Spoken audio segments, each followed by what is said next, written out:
Olunaku olwaleero lubadde lunaku lwa bamaama kambagalizeho olunaku olulungi bamaama yonna gye musinziira abamikwano ate nga bwe bagamba nti Mother's Day teruba lunaku lwoyike yakera ku makya n'asukuma omwana nti oba amanyi obulumi bw'omwana nti yeyeka maama gwe bagamba mu kintu kino nedda ne bamaama bali eyo wadde nga tozaalangako naye ng'olina omutima gw'ekizadde bambi luno olunaku luba lulwo kubanga tulabe bamaama abamu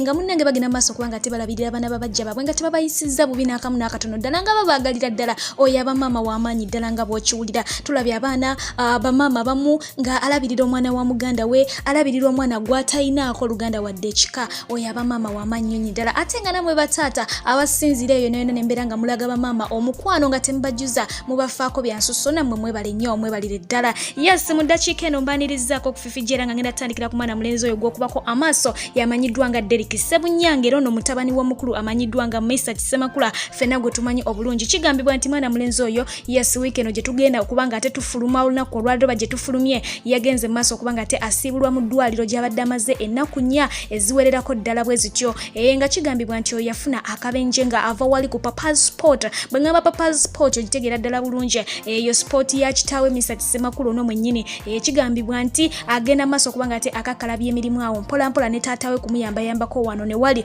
naye nti bwe yali avaayo bw'atyo yagenda mu maaso okubanga ate afuna akabenje akamuleetera okubanga ate addusibwa mu ddwaliro ng'embeera munange si nnungi n'akamu n'akatono ddala nga wenjogera kigambibwa nti amagulu ge ga paralyzing nga tasobola kubanga ate atambula bulungi ate nga yatuukako ne ku ssa ery'obutogera tumusabire n'abalala abali mu tuluba bwe lityo Mungu abere nga ate munange abasimulula badde engulu batererere ddala bulungi kufifijja kwoli ate nga ngamba nti okola kyamaanyi nnyo ddala lino gyesiza okubanga ate weekuumiddeko mugye bali gye mutuusizzaako engalo olunaku olwaleero yes mwana mulenzi oyo gwolengera mu kifaananyi namukutuusizzaako wano mu mawulire g'eggulo nga nkulaga nti Bobi Wine yadde agenda maaso okubanga ate atulaga olukalala lw'abo abantu abagenze maaso okubanga ate babulawo wiiki eri ewedde ono omwana mulenzi yabadde omu ku bo era nga yamanyiddwa nga Clement kigambibwa nti olunaku olwaleero yazuuliddwa mu bitundu by'entebe eyo nga asuuliddwa ku kubaawo naye ng'embeera si nnungi n'akamu n'akatono ddala nga tategeera na biri ku nsi era ng'ono okudda engulu addidde engulu mu ddwaliro wabula ng'omubiri gwe gujjudde ebisago wabula ate wayogeddeko n'abantu abannyonnyodde ebintu byayiseemu munanga bamuyisa bubi abasajja abalina emigoba nte bagenda maaso okubanga ate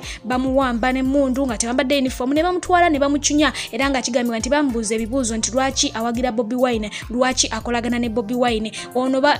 bamuyisa mu ngeri ejjannyonnyoddemu etasaana oba etali nnungi ng'era agamba nti bamukuba ne pepper spray gattako n'ebintu ebyamuviirako okubanga awunga okutuusa olunaku olwaleero lwazze engulu ate oyo omukyala gw'olengera ye mulamuzi amanyiddwa nga Esther Kisakye ffenna gwe tujjukira obulungi ennyo mu musango gwa Bobi Wine tujjukira bulungi nnyo ensonga ezo ezaalimu omulamuzi amanyiddwa nga Dolowinyi yes omukyala ono kigambibwa nti naye akedde ku makya kubanga ate addusibwa mu ggwanga erya South Africa oluvannyuma lw'okufunamu embeera etategerekeka mu lubuto lwe ng'ebintu si birungi bitabuse eruyi eyo so nno tumujjukira bulungi nnyo nti yavaayo n'abeera nga ategeeza abantu nti omukulu Ofonso Dolowinyi yagenda maaso okubanga ate amuggyako fayiro eyalimu ensala ye ey'omusango gwa Bobi Wine era nga ye yekka eyali teyatakkaanya n'abalamuzi bonna abaali mu musango gwa Bobi Wine okuddako ku mukulu amanyiddwa nga Fake Fameka fact being nti olunaku olwaleero lubadde lunaku lwa bamaama avuddeyo n'alubaagaliza yes tagaanye naye wansi awo ataddewo obubaka n'agamba nti munange olunaku luno lwa bamaama naye abantu bonna baba mama bonna bandiyagedde okubanga ate balaba abaana baabwe ne bawala baabwe nga batabani baabwe ne bawala baabwe nga bali basanyufu era bw'atyo n'agamba nti at least temugaana bamama kubeera na ssanyu eryo ne mama wa Nubian Lee ne bali abalala bonna abakwatibwa betaaga okufuna ku ssanyu eryo kati mbufunze omuzadde tasobola kufuna ssanyu eryo oba mama tasobola kufuna ssanyu eryo ku lunaku luno ng'omwana we ali mu nkomyo ye avuddeyo bw'atyo n'abeera nga abanja okuteebwa kw'abali abakwatibwa ate ye mwana muwala amanyiddwa nga Bina Baby yes olunaku olwaleero agenze mu maaso okubanga ate akonfusingamuko abantu abamu era nga wano wentegeredde nti abantu abamu tebanaba kubanga ate bategeera nsonga ya mwana muwala amanyiddwa nga Doreen ng'ali wamu n'omukulu amanyiddwa nga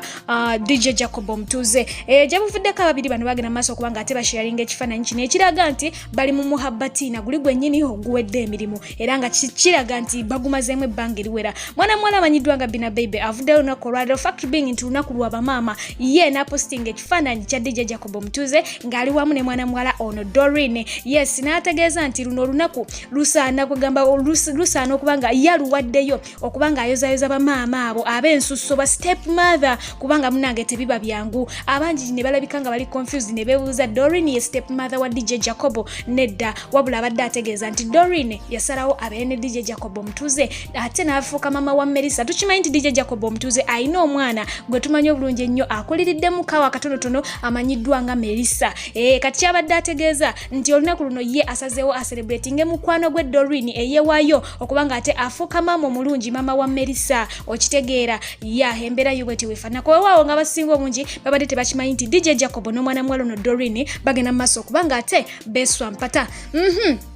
Okuddako eno ku bannamawulire ba NTV ne bano nabo bagenze maaso okubanga ate ekintu bakigusa. Yes, twalaba recent la omwana muneza amanyiddwa nga Raymond Mujini ng'avaayo okubanga ate aproposingira mwana mwala amanyiddwa nga Rita Kanyanga. Bombi bakola ku NTV bannamawulire naye kati nabo ensonga bagenze maaso okubanga ate bazigusa eruyeyo. Banange bannamawulire batabuse Dance Duke Kanale Mugume ono naye wuuna avudde okugamba emikolo gifuuse emikolo naye ng'ate n'ababuvaamu nabo bayitiridde obungi. Naye mbyonna twongera okubanga ate tuteekamu essaala. Ebye MOMO19 byo bikyagendera ddala mu maaso okubanga ate biranda. Yes, olugambo lubadde nga lutambula enkya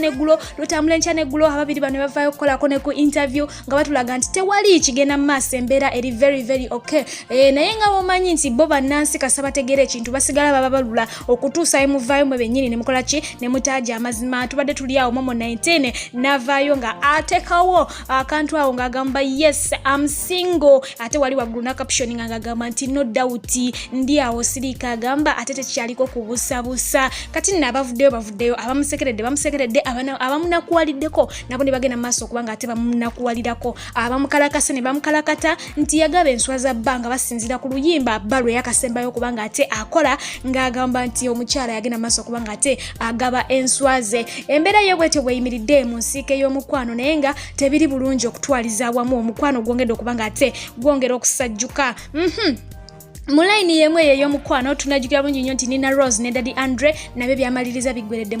mu maziga era nga abangi abasinga obungi abamu tebannababikkiriza. Weewaawo nga audio zagenze maaso okubanga ziriikinga nga mwana mulenzi amanyiddwa nga Daddy Andre agenda maaso okubanga ate annyonnyola ku mbeera eriwo wakati we n'omukyalo n'amanyiddwa nga Nina Rose. Ye omukulu amanyiddwa nga Kasuku ffenna gwe tumanyi obulungi akola ku Spark TV Dembe FM naye yavaayo n'awa endowooza ye ku nsonga z'abakulu bano n'agamba nti wano wakati w'abano tewaliwo science wa love n'akamu n'akatono ddala from the beginning. Daddy Andre agenda okukwana Nina Rose ng'oledde Nina Rose ali mu injury nti yali agudde musically. Okitegeera kati agenda okitunulamu nga Daddy Andre producer wa muziki mulambirira ate nga mukaddeke kamu muyimbi wa tabbo okukamala n'alaba nga bwamwekwatako ddala mu butuufu ajja kuba ayimuka. Kyova olaba tekyamuzibuwalira kubanga ate akola ki akwatagana naye ng'era agamba Kasuku agamba nti Nina Rose yali akolaganyeko ne bagundi ba managers ab'enjawulo ng'ebintu biganye. So eno chance we yagiraba n'abeera nga agikozesa so kyali automatically nti omukwano guno tegugenda kubanga ate guwangala. Okuddako omwana muwala amanyiddwa nga Prima Kadash ffenna gwe tumanyi obulungi nti ono yali mukyala waani wa Josted era nga yamuzaalamu n'abaana abo boolengera ababiri bwe bati. Mwana mulenzi oyo naye yavuddeyo n'abeera nga ate naye ayogera ku nsonga zaabwe n'ategeeza ensi nti yes nagenda maaso n'endiritinga ebifaananyi bye ku social media platforms zange olw'ensonga naye sikyayagala kumulabako wantu wonna kyakubiri ku kyo namwani following byonna byakola sikyabiraba saagala kumanya. Okitegeera n'agenda maaso n'ategeeza nti ye yakirabirawo nti wadde baali bamaze emyaka 8 mu relationship nga balina n'abaana yakirabirawo nti Prima Kadash si ye mukyala gwagenda okuwangaala naye mu bulamu. Okitegeera yes era bw'atyo yagenze maaso n'abategeeza nti ye takyamulowooza nako tayagala na kumanya byakola kwegamba agenda mu maaso na bulamu bwe ng'omuntu. Okono n'ayongerako n'agenda mu maaso okulabula musanji we eyamukwata mu liiso omukulu yamanyiddwa nga Henry n'amutegeeza nti munange